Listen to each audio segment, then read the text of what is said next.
hermanos, no somos muchos, como que somos poquitos, ¿no? Pero los que están en casa me imagino que ha de ser, y espero sea una gran cantidad. Estamos aquí y bendito sea el Señor porque es un privilegio, hermanos. Yo no sé si usted estará consciente o no, pero créame que esto cuenta. Cuando otros, por los motivos que sean, no están, no pueden estar, nosotros podemos, nos esforzamos, lo aprovechamos, eso es un motivo de bendición que estamos guardando, si se quiere, o acreditando a nuestra cuenta con el Señor. Ahora, lo único que falta para que ese crédito, llamémoslo así, sea abundante, es que estemos completamente aquí, 100% aquí, compenetrados, atentos, dispuestos a escuchar, dispuestos a aprender, a recordar en algunos casos, pero lo que es más importante, la decisión de querer aprender para obedecer a nuestro Dios. Bueno, mayor información les estaré dando, hermanos, a través de WhatsApp. Lo importante ahora es que vayamos a la palabra del Señor. Continuamos nuestros miércoles y les recuerdo que en los miércoles con Jesús lo que hemos comenzado a ver es algunas, no todas, pero algunas de las enseñanzas de nuestro Señor Jesucristo. Y el día de hoy vamos a ver a la enseñanza de Jesús que nos enseña sobre el buen prójimo.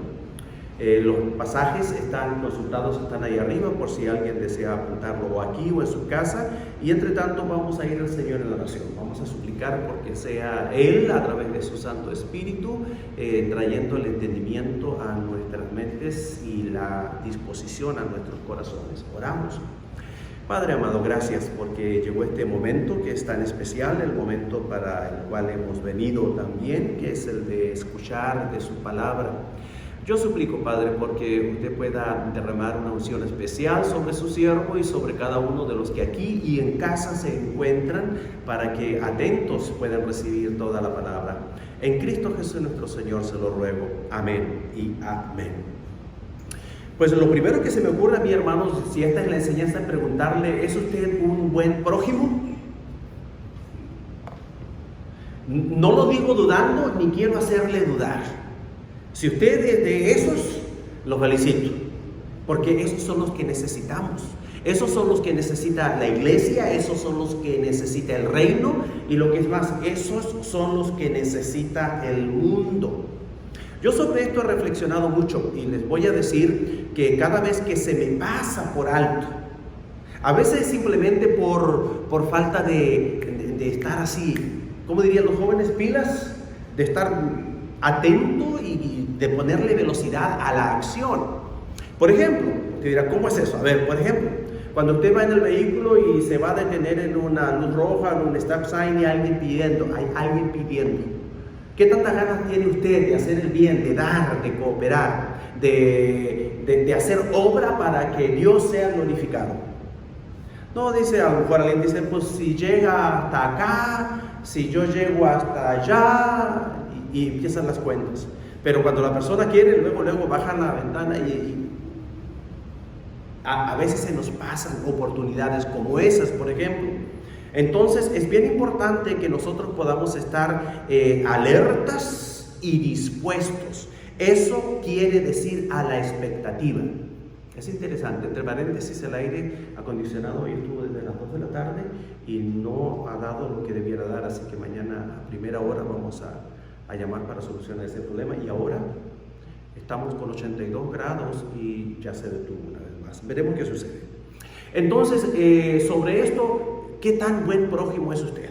Nosotros, por la gracia de Dios, por lo que Él nos ha dado, estamos llamados a ser por excelencia ese buen prójimo. Entendámonos, cuando la Biblia nos dice que nosotros somos la luz y la sal del mundo, a eso se está refiriendo. Que nosotros donde quiera estamos prestos, eso quiere decir alertas y dispuestos para hacer el bien. Vamos a ver lo que nos enseña la palabra, porque estoy seguro que aunque es muy conocida esta enseñanza, algo vamos a recordar. No sé si le dio usted para bajarle aquí. Ok, gracias. Hay una historia que les voy a contar en este momento. Dice, un prójimo sorprendente. ¿Por qué? Porque nosotros no sabemos quién pueda ser nuestro prójimo y nosotros ser prójimo de quién. Honestamente, prójimo es recíproco. Unos son prójimos de otros, las personas cercanas en el momento y en la oportunidad. La oportunidad esencialmente es la necesidad. Es así como a veces yo puedo ser el prójimo de alguien y en otra oportunidad alguien puede ser mi prójimo. Lo interesante de esto es que uno no sabe cuándo, dónde ni quién. Le pasó a un hombre de negocios que había ido con su compañero, con su socio en un viaje al Medio Oriente y de regreso a casa, aquí a Estados Unidos, hacen escala en Irán. Va al baño, el viaje había sido cansado o cansador, agotador, y dice que él se pone frente al espejo y queriendo relajarse, obviamente abre el agua, pone las manos debajo del agua y se comienza a refrescar la cara, me imagino que un poco el cuellito, y lo cierto es que cuando termina de hacer esta operación mira hacia abajo y no estaba el maletín, su maletín que había dejado en el piso en medio de sus piernas. Ahí se le fue el pasaporte, otros documentos, los pasajes, el dinero, se le fue todo. Se imaginarán ustedes, si alguna vez han pasado una experiencia algo similar, la desesperación y la desolación que siente la persona. Inmediatamente va a la aerolínea a explicarles qué había pasado porque el vuelo ya estaba por salir. Y su compañero, cuando él le comparte esto, él le dice, mañana tengo una gran celebración familiar y no puedo faltar, no puedo fallar. Como quiera, no sacamos nada con que yo me quede y que los dos nos quedemos o perdamos el vuelo, así que yo me voy y te dejo. Lo dejó. Imagínense ustedes el estado anímico nada bueno, nada placentero, pues empeora y luego va yendo a la línea aérea y le dicen pues no, nada podemos hacer por usted aquí ahora, porque aunque podríamos darle el pasaje para que regrese, todavía usted necesitaría identificación. La situación se tornó complicada, tanto así que él va y se sienta en el aeropuerto en un asiento, en un rinconcito, y yo no sé si alguna vez alguien ha estado así, pero cuando alguien está así, se nota completamente, no solo el rostro, sino aún todo el cuerpo está hablando y está clamando acerca de su estado de abandono y de necesidad, de vulnerabilidad. En ese contexto viene una pareja islámica y se le acerca y le pregunta el Señor qué le pasaba, y él le dijo lo que había acontecido. Pues le dijo, venga con nosotros, y va él, presumiblemente la esposa. Hablo de una pareja, pero presumiblemente. Yo honestamente, después de escuchar la historia, usted puede seguir analizándola, pienso que pudo haber sido la hermana, incluso pudo haber sido la madre, pero una persona que estaba por sobre el varón en autoridad y además, por supuesto, de buena posición económica. Lo llevan a hacer diferentes trámites o diligencias, lo llevan a la embajada, lo llevan a comer, lo llevan de regreso al aeropuerto y antes de que él se bajara del vehículo de ellos, la señora saca de entre sus ropas un rollo de dinero. Eso habla acerca de todo lo que expliqué, mis sospechas del estatus de ella. Le da un rollo de dinero y le dice, esto le va a ayudar para que pueda llegar seguro a su casa. Ahora es interesante porque la pareja y la persona específica de la señora era musulmana o del Islam. Y ellos tienen diferentes prendas. Una de ellas, para poder aclarar, porque si les decía inmediatamente cuál era, me gusta más así, es el hijab, y que es esa cubierta que se cubre en la cabeza, dejan la cara descubierta y se cubren el cuello y hasta cierta altura. Hay otra prenda similar, pero cubre más, que es el niqab, y esa cubre toda la cabeza y deja solamente los ojos visibles. Ahora es interesante, porque esta señora, dice el hombre que le ocurrió esta experiencia, lo que vestía era un burka. Se escribe con K o con Q también, dependiendo. Y es una prenda que cubre completamente, de cabeza a pies. Y ni siquiera tiene ahí una ventanita para los ojos, como esta, sino que tiene una malla o una red, de tal forma que ni los ojos se le pueden ver. La persona adentro mira hacia afuera, pero de afuera hacia adentro no se le puede ver. ¿Qué quiere decir esto? Para ubicarnos en este contexto. Este hombre nunca supo cómo era el rostro, ni siquiera cómo eran los ojos de esta señora, ni la edad que tendría. Entonces todo, absolutamente todo, era conjeturas. Lo cierto es que en esa experiencia, para este hombre, ella y su acompañante fueron sus buenos prójimos, que como a un amigo lo asistieron y lo ayudaron de todo a todo. Hermanos, pensemos, y vuelvo a decir, y esta es la gran enseñanza, y estamos comenzando. Un prójimo, un buen prójimo, siempre viene bien, siempre se necesita. A veces lo necesitaremos nosotros, a veces lo necesitará otra persona. Debemos estar preparados y dispuestos a asumir el rol que nos corresponda y asumirlo de la mejor manera posible. Nuestro Señor Jesucristo nos relata una historia para explicar con mayor profundidad quién era el prójimo. No era la intención de Él, debo decir, de entregar esta enseñanza, aunque Él todo lo sabe, sino más bien estaba enseñando muchas otras cosas cuando un intérprete, o sea, un fariseo, se acerca y le hace una pregunta capciosa. Eso quiere decir una pregunta con maña o con maldad, no sé cómo quieran decirle, que tiene el objetivo de hacerle caer, de hacerle fallar de algún modo. Y dice Lucas en el capítulo 10, vamos a basarnos esencialmente en este pasaje del capítulo 10 de Lucas, dice: y he aquí un intérprete de la ley se levantó y dijo para probarle. Y eso es bien importante. La mala intención, y de ahí sacamos que era capciosa, para probarle: maestro, ¿haciendo qué cosa heredaré la vida eterna? A veces los hijos hacen preguntas capciosas, a veces los padres hacen preguntas capciosas a los hijos, a veces los cónyuges y a veces los hermanos. Debo decir que este tipo de preguntas pues no es lo mejor, no es bueno. Siempre hay que evitarlas y es preferible ir directo, preguntar con toda honestidad directamente, ir al grano.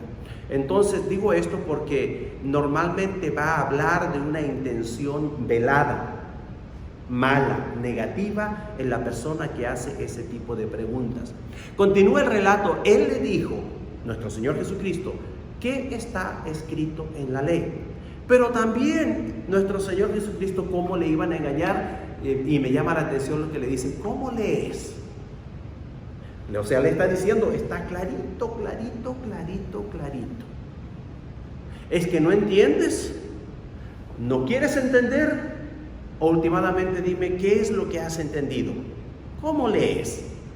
Él sabía todas las respuestas, pero también se ponía en todos los escenarios, porque el diálogo va evolucionando.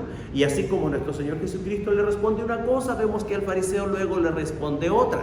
Aquel respondiendo dijo: amarás al Señor tu Dios con todo tu corazón y con toda tu alma y con todas tus fuerzas y con toda tu mente, y a tu prójimo, esto lo debía haber subrayado, como a ti mismo.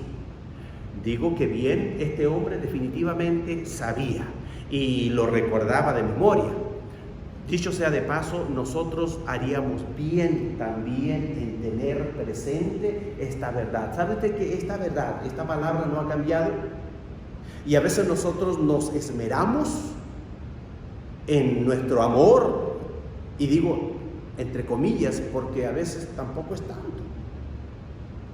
Si nos remitimos a los hechos o a las acciones, descontando o descartando a los que realmente no pueden estar aquí hoy, pregunto, ¿dónde están esos muchos otros? Yo no sé cuál sea la prioridad y si esta es real o genuina o no, pero por eso digo que bueno fuera tenerlo presente y recordarlo. Si alguna vez alguien, a mí me gusta el café y lamentablemente estoy tomando mucho café, está delicioso. Hay un acróstico que yo he hecho, no está exactamente como aquí, pero sí me resume lo que debe ser mi amor por Dios. El amor por Dios debe ser para mí, y cada vez que me tomo el cafecito me acuerdo, como el café, con todo nuestro corazón, con toda nuestra alma, con todas nuestras fuerzas, con todo nuestro espíritu. Eso equivale a con todo lo que somos, con todo lo que tenemos y somos capaces, con todo nuestro amor apasionado por Él. Nos queda claro y lo sabemos, estoy seguro, pero sin embargo hay una parte que a veces descuidamos, dice, y a tu prójimo como a ti mismo. ¿Se quiere usted? Yo creo que sí. Nos queremos. Pues yo sí me quiero. Me quiero bastante. ¿Usted se quiere? Y les pregunto y le insisto, porque hay personas que no se quieren. No se quieren. Y se miran al espejo y no les gusta lo que ven en el espejo.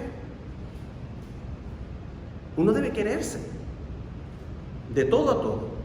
Incluso debe amarse, no hay que ser ni ególatra ni egocentrista. Pero ¿por qué es tan importante esto? El amarse implica también el tener salud emocional, salud psicológica.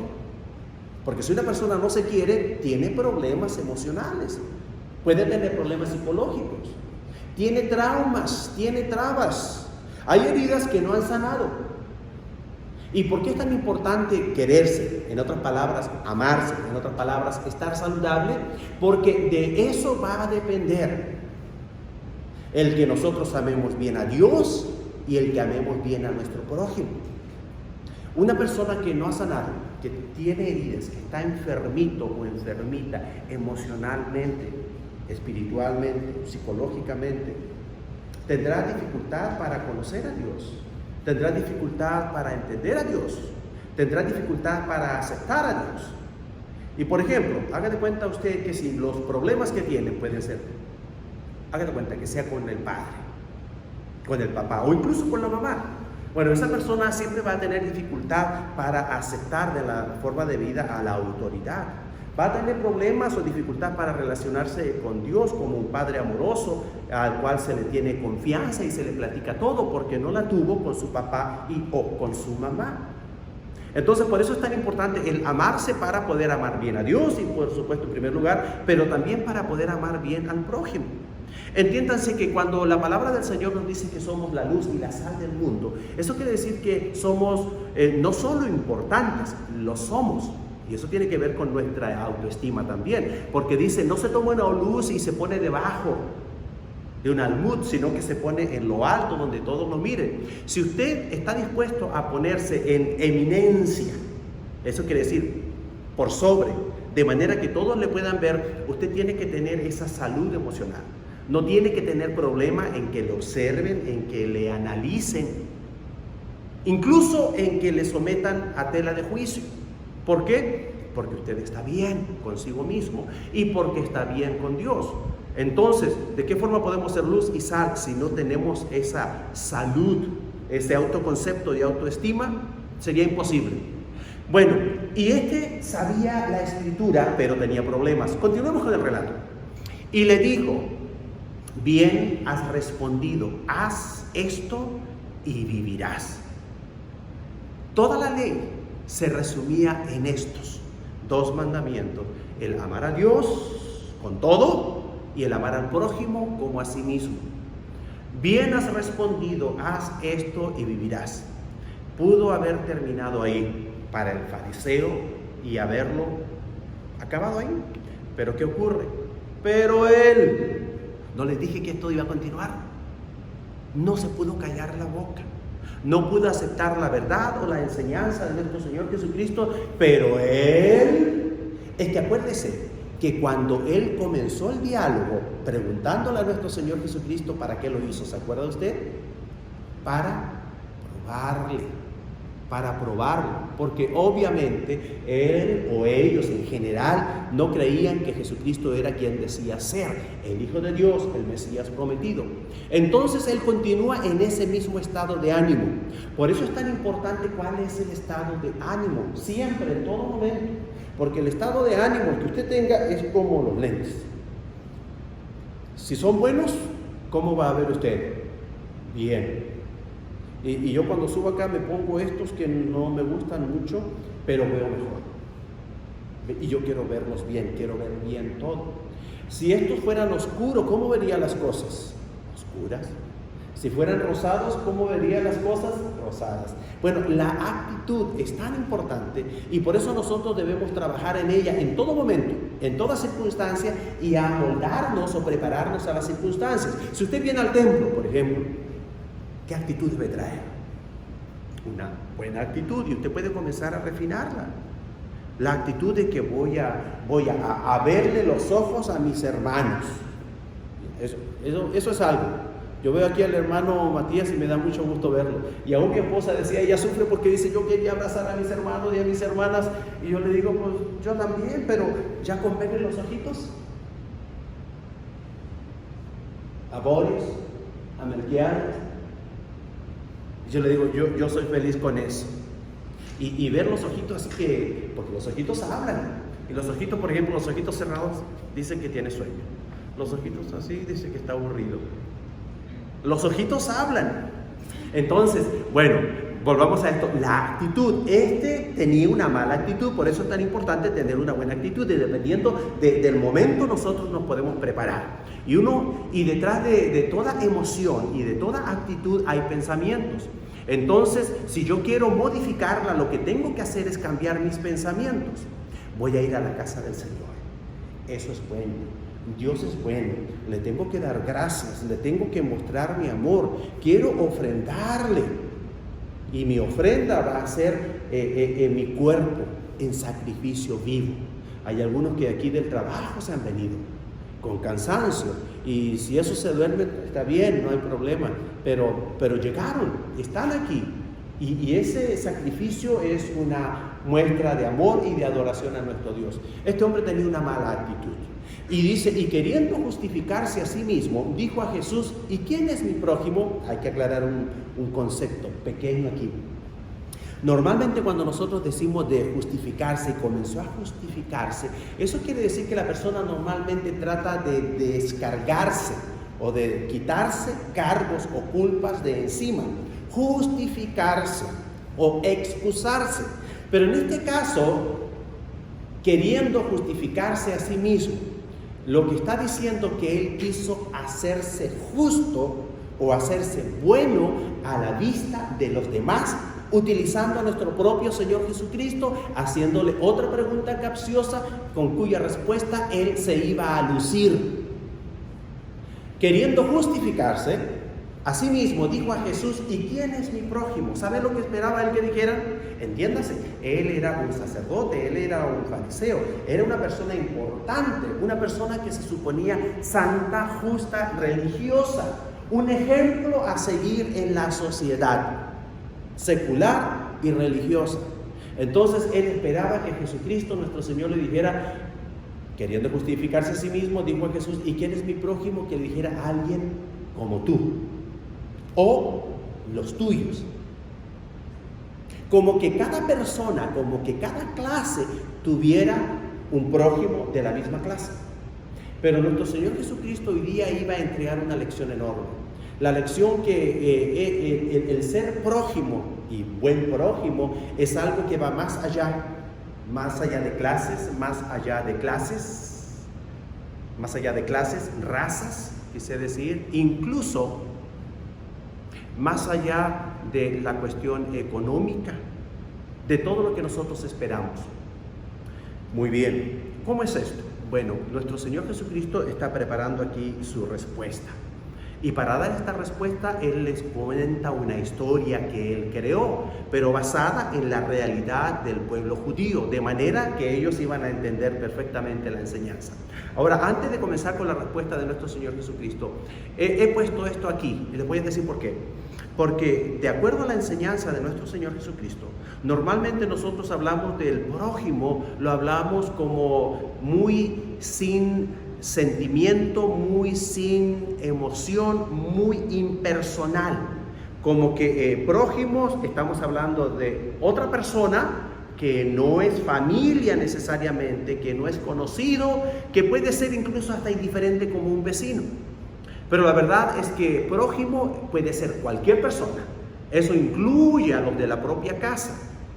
Puede ser cualquier persona y sin embargo, por la enseñanza que da nuestro Señor Jesucristo, dice que el prójimo de alguien debe comportarse como un amigo con el prójimo. Es recíproco, pero siempre habrá uno que tenga necesidad del otro.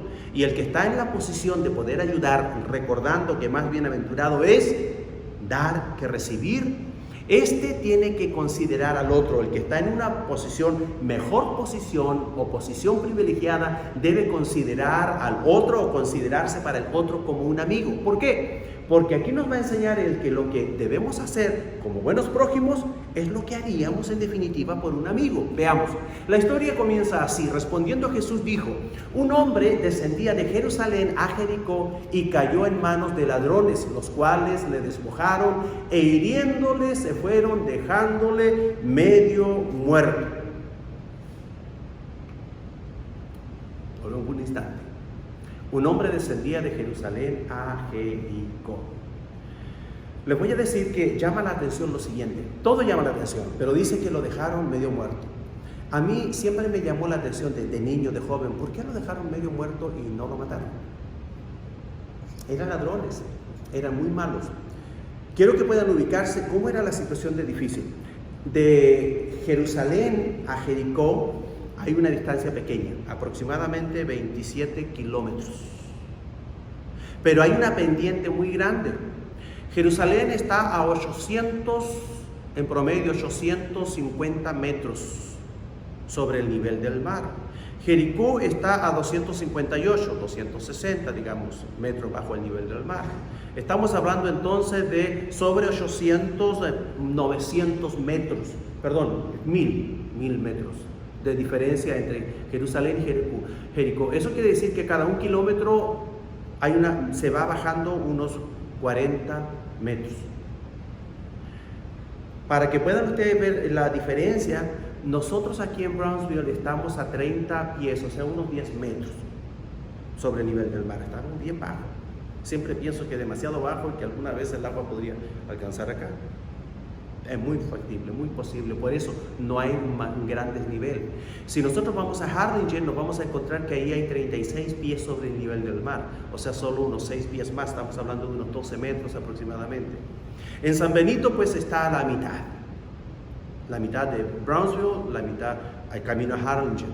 En distancia, es como de ir de aquí a San Benito, poquito antes. Y Jericó tenía, y tiene en el presente, menos habitantes que San Benito. Para que nos podamos ubicar, geográficamente hablando, aunque hay una gran pendiente, no hay una gran distancia. Y sí hay diferencia enorme de altura. Y todo eso es desierto. ¿Para qué?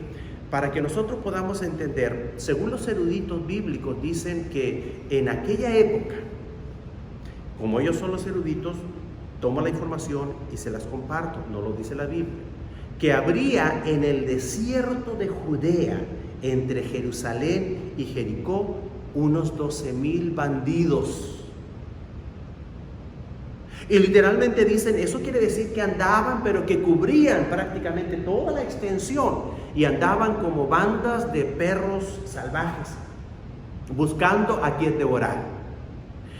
Atrapaban a la gente, le robaban a la gente, si ponían resistencia, los golpeaban más de lo normal. Si no ponían resistencia, igual los golpeaban, porque ellos tenían también un honor que mantener, que eran bandidos y bandidos malos, pero también que eran bandidos inteligentes.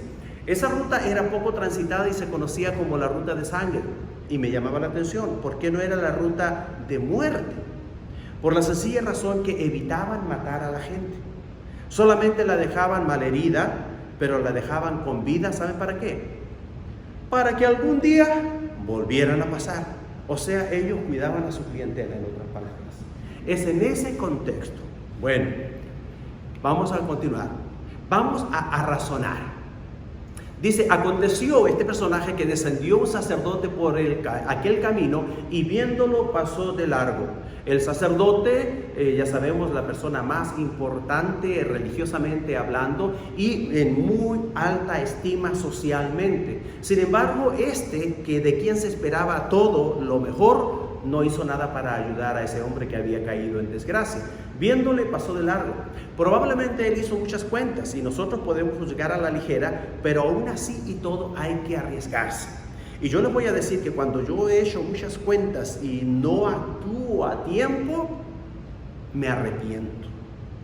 Porque la gran enseñanza es que no importa qué, debemos hacer todo lo que esté en nuestro poder, a nuestro alcance y de manera inmediata. Él se puso a hacer cuentas lógicas como estas, por ejemplo. Si él se acercaba y tocaba para ver cómo estaba ese hombre, pues estaba medio muerto. Es probable en realidad que estaba muerto. Entonces, ¿para qué se iba a acercar a tocarlo, a voltearlo, a moverlo para confirmar algo que a plena vista parecía obvio? Estaba muerto. ¿Qué hubiera pasado? Si él se hubiera acercado, si él lo hubiera tocado, él no podía tocar cosa muerta o cadáver. Eso quiere decir que él habría tenido que regresar. Acuérdense, iba de Jerusalén a Jericó, habría tenido que regresar a Jerusalén y habría tenido que someterse a una semana de baños purificadores. Porque si no lo hacía, iba a quedar inmundo ceremonial o religiosamente hablando. En ese contexto nosotros podríamos decir, pues entonces tenía sus motivos. Evidentemente, siempre que nosotros esperamos, nos tomamos un tiempo y en definitiva no actuamos, hay motivos. Pero hay que poner en la balanza ¿qué es más importante? ¿Una vida no es más importante? Bueno, luego viene otra persona, asimismo un levita, llegando cerca de aquel lugar y viéndole, ¿qué hizo? Pasó de largo. Fíjese que social y religiosamente hablando, esa era la segunda clase de personas de la cual se esperaba lo más y lo mejor. ¿Por qué? Porque ellos eran considerados la nobleza dentro del pueblo judío. Ellos asistían a los sacerdotes, eran ayudantes de los sacerdotes. Hasta es muy probable que él haya conocido al sacerdote que iba adelante, que haya sido ayudante o siervo del sacerdote que iba adelante, y él dijo, bueno, si el sacerdote no se paró, entonces tampoco me voy a parar yo, por algún motivo será. Y en ese sentido, bueno, pienso yo, por ejemplo, como pastor, si el pastor no reacciona, ¿qué va a pasar con los que vienen atrás? Dirán, pues, algún motivo habrá, y efectivamente algún motivo habrá, pero no significa necesariamente siempre, como en este caso, que el motivo sea válido. Puede ser real, pero no necesariamente válido. ¿Cuál es la enseñanza aquí? Y nosotros estamos razonando que las dos personas de las cuales más se esperaba o se esperaba todo, no respondieron, fallaron, no fueron buenos prójimos de aquel que estaba en desgracia. Nos recuerda cómo muchas veces el buen prójimo puede ser alguien que nosotros no esperamos. Y aún nosotros mismos podemos ser el buen prójimo para alguien que ese alguien no se lo imagina. Porque, por ejemplo, lo ven y dicen, no, se ve que tiene cara de enojón, debe ser bien malo, así pensarán de mí. Verán a otro y dicen, no, pues si se ve que no tiene fuerza, y el chiquito tiene una fuerza que no se imagina, y lo levantó y lo cargó o empujó el carro. O dirá ese, no, pues ¿de dónde va a sacar? Hermanos, las personas que nosotros menos nos imaginamos o pensamos son las que normalmente más hacen, más dan, más sirven. Entonces, no dejarnos guiar por las apariencias. ¿Qué es lo que hace? ¿Qué es lo que hace este hombre que viene a continuación? Pero un samaritano que iba de camino vino cerca de él y viéndole fue movido a misericordia. Les voy a decir, lo más importante de todo es esto, que fue movido a misericordia. ¿Por qué? Porque cuando una persona es movida a misericordia, su corazón es tocado, esa persona hará todo lo que pueda. Sin lugar a dudas, hará todo lo que pueda. Incluso puede ir la extra milla. Y eso me ha tocado a mí verlo, al recibirlo, y me ha tocado a mí también al asistir. Y uno sabe que el corazón fue tocado con movida a misericordia. Ahora, los otros dos eran de quienes se esperaban. Los samaritanos, yo les voy a decir rápidamente, eran las personas de la cual menos jamás alguien se habría imaginado que hubiera podido hacer algo bueno por alguien, algo noble, algo digno. porque eran completamente menospreciados. Todos los samaritanos eran menospreciados porque eran en mezcla con otras razas y eran todos aquellos que en su momento, cuando fueron llevados cautivos por lo menos 2 o 3 veces, gente del pueblo de Israel, estos fueron los que dejaron. ¿Por qué? Porque eran viejitos o porque eran enfermitos o tenían deformidades. En otras palabras, porque no eran ejemplares dignos para llevarlo a las cortes de aquellos conquistadores y porque en nada podrían aportar como esclavos. En otras palabras, eran como el lastre de la sociedad. Luego había otra cosa, de que ellos también, gente que inmigraba, llegaba a ese lugar porque ahí había mezcla de razas. En otros lugares donde solamente estaban los judíos puros, pues no eran muy bienvenidos. En términos generales, el inmigrante nunca ha sido muy bienvenido en todas partes, aunque específicamente la palabra de Dios hace provisión para ellos.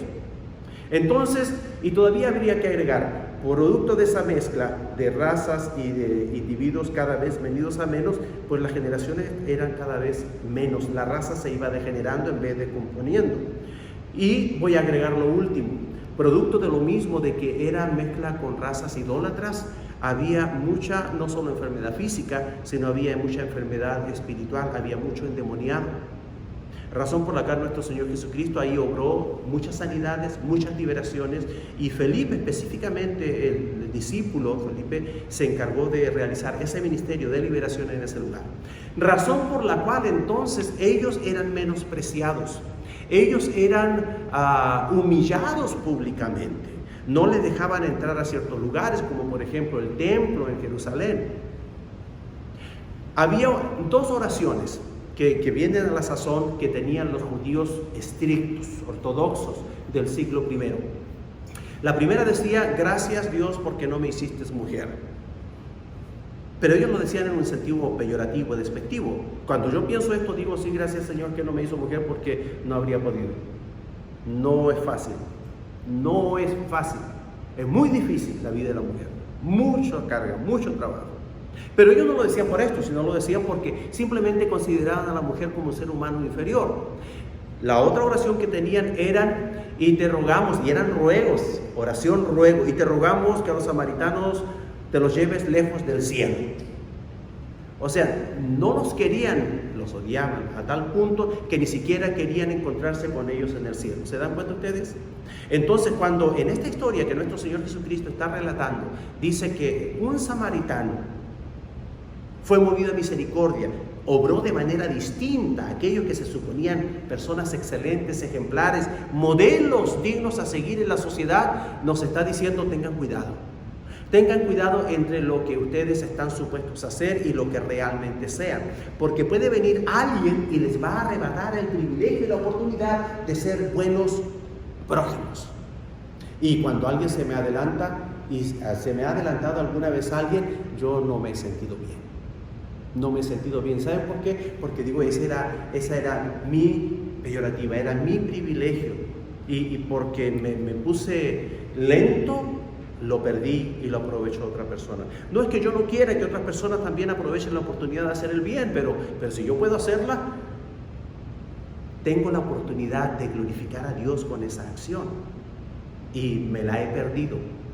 Muy bien. Y acercándose, ¿qué es lo que hizo este? Vendó sus heridas, echándoles aceite y vino, y poniéndole en su cabalgadura, lo llevó al mesón y cuidó de él. Probablemente estuvo por lo menos un día, pero pudo haber estado 2 días todavía en el mesón o en la hostería cuidando. No vamos a ir en más detalles. Otro día, no dice al otro día, sino otro día, que pudo haber sido el segundo día o el tercer día. Otro día, al partir, sacó 2 denarios. Recordarán ustedes, eso quiere decir el sueldo o el salario de 2 días de trabajo, 2 días completitos, de sol a sol, de un jornalero. No era poca cosa.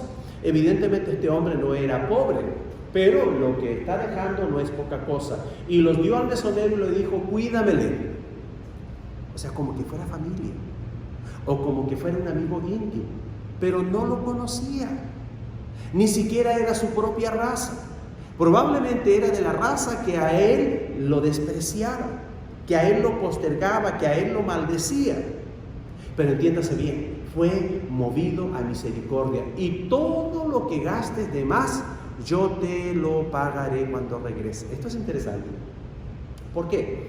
Porque en las hosterías, en los mesones, cuando llegaba alguien y se quedaba ahí, pues tenía que pagar un tanto por adelantado, dependiendo de los días que iba a estar. Si se quedaba o producía gastos adicionales, tenía que ir pagándolos en conformidad o le darían 1, 2 o 3 días. El punto es que cuando ya llegaba el tiempo en que esta persona iba a salir o la tenían que correr porque no estaba pagando, en realidad no la corrían. Si no pagaba, no la corrían, sino que el mesonero tenía el derecho legal de venderlo como esclavo para recuperar su dinero. Este samaritano hizo no solo una buena obra, sino que no la hizo completa, la hizo completísima. Porque él, consciente de eso, le dijo, no se te vaya a ocurrir, en otras palabras le está diciendo, venderlo como esclavo si es que algo más él gasta o consume, porque cuando yo regrese yo te lo voy a pagar. Así como yo de buena fe te estoy dejando dinero adelantado, por adelantado, tenme fe o confianza de que cuando yo regrese te voy a pagar lo adicional. Hermanos, ¿cuál es la enseñanza aquí? Un buen prójimo va más allá y más allá y más allá. A mí me causó profundo impacto. Yo no sé cómo está usted, si está bien familiarizado con la gente buena, con los buenos prójimos, con aquellos que hacen buenas obras, o si usted es uno de ellos. Cuando yo recién llegué a Harlingen, y yo me siento muy feliz por muchos motivos obvios, pero también muy feliz de haber llegado a Harlingen porque es una ciudad especial. Es como es muy tejana, esa es la parte. Y yo aprendí de los tejanos que cuando hacen un bien lo hacen completo. ¿A qué me refiero con esto? Porque me pasó. Usted queda en el camino, quedó su carro tirado, haga de cuenta que fue algo menor, como que simplemente se le acabó la gasolina. En aquellos días se nos acababa la gasolina. Bueno, no se me acababa, no voy a hablar con ustedes. Le echábamos justito. ¿Cómo cuidábamos las vueltas? No sé si la hermana Emilia alguna vez hizo eso, pero ¿cómo cuidábamos la gasolina? Y alguna vez uno se quedó y yo me quedé. Y alguna vez pasó alguien y me dice, ¿qué pasó, gasolina? Y yo no tenía en qué comprar. Dice, ¿no tienes una yoguita? No. Bueno, yo te la voy a comprar. Y ni espera que uno le diga sí o no. Y va, la compra, va, la trae. ¿Y cuánto es? Fueron 2 galones o 3 galones, nada. Y lo echa y ni espera más, nomás que usted echa el motor y se van o se iban. ¿A qué voy? Buenos prójimos. Entonces a mí me impactó porque, al menos de donde yo vengo, no se veían cosas así. Me impactó a tal punto que yo dije, este es mi pueblo, esta va a ser mi ciudad, de aquí yo voy a aprender mis costumbres. Y de hecho, pues aprendí muchas costumbres, buenas y distintas, también otras aquí a Brownsville, y llegando a Brownsville tuve que cambiarlas, porque donde fueres, haz lo que vieres. Pero para mí esa fue como mi casa y decidí asumir, a aprender a hacer propio esas buenas cosas. Entonces este hombre nos da esa enseñanza de cómo nosotros podemos aprender y asumir el bien. ¿Quién pues de estos 3 te parece que fue el prójimo del que cayó en manos de los ladrones? Finalmente termina el relato nuestro Señor Jesucristo y le pregunta a este intérprete de la ley, fariseo, le pregunta y este no se ha dado por vencido. Y hasta el último momento, aunque entendió, no sé si aprendió de aprender, de hacer propio, pero aprendió de entender la enseñanza que le estaba dando nuestro Señor Jesucristo, pero hasta el último momento no deja de ser él. Él le dijo, la respuesta fue, el que usó de misericordia con él. Ni siquiera quiso o pudo decir, el buen prójimo aquí fue, o el prójimo del que había caído en desgracia aquí fue el samaritano, sino que dijo, el que usó de misericordia con él. Entonces Jesús le dijo, ve y haz tú lo mismo. Hermanos, hemos estado hablando de cómo Dios nos ha bendecido. ¿Dios le ha bendecido? A mí me ha bendecido. Y no pasa un día sin que con mi esposa tengamos diferentes pequeñas pláticas y conversaciones, y la constante es, Dios nos ha bendecido. Y miramos hacia atrás, 5, 10, 15, 25 años atrás, cuando no podíamos esto, no podíamos nosotros, y el Señor nos ha traído, nos ha traído, nos ha traído, y hemos vivido tantas cosas, pero el resultado final es cómo Dios siempre ha estado ahí, cómo Dios nos ha honrado, cómo Dios nos ha levantado y cómo Dios nos bendice. Entonces no podemos callar eso y siempre lo tenemos que repetir. Pero también, y más importante, nosotros debemos estar dispuestos a bendecir a otros. Ella viene de una familia o de padres agradecidos, yo también. Y les voy a decir, lo único que yo no he hecho aquí, estando en mi familia, por causa de los hijos, que hay que cuidar primero los hijos que por sobre todo lo demás, pero cuando yo era hijo y ya éramos adolescentes, les voy a decir, con mis padres en 2 oportunidades recogimos viejito de la calle. En una esquina un viejito en la calle y en el invierno y en el frío pidiendo para comer. Vámonos para la casa, nos lo llevamos ahí un par de meses. Aquí en Estados Unidos que nos encontramos una vez un viejito, un negrito. No sé si se acuerdan de mi esposa. Y lo tuvimos viviendo en casa. Hasta que el viejito ya se aburrió de nosotros y decidió irse mejor. Hermanos, si usted en medio de esta pandemia, en medio de esta crisis, en medio de esta que es una gran desgracia para muchos, porque muchos han perdido trabajos, muchos han perdido negocios, muchos han perdido familia, esposo, hijos, etcétera, etcétera. Si en medio de todo esto nos encontramos a esa gente en el camino de la vida, medios muertos de dolor, de sufrimiento, y usted va bendecido, vaya alerta y atento y dispuesto a bendecir. ¿Cómo? A veces basta una palabra, a veces una pequeña ofrenda, a veces una comidita, hermanos. Busque formas, pídale la oportunidad y la forma al Señor para hacerlo. Hermanos, les invito a ponerse en pie y esto último lo vamos a hacer así, para ayudarles, para que se lo puedan llevar a casa. La pregunta es, ¿cómo ha sido su manera de comportarse hacia los necesitados recientemente? ¿Como el sacerdote, el levita o el samaritano? Esa es la pregunta. La conclusión es, estemos expectantes, o sea, alertos y dispuestos ante la necesidad de nuestro prójimo. Podemos leer esta oración juntos. Señor, admito que a veces me siento tentado a pasar de largo ante los que sufren. Concédame valor para reconocer a un prójimo, entre paréntesis amigo, entre los necesitados. Gracias mis hermanos, que el Señor les bendiga.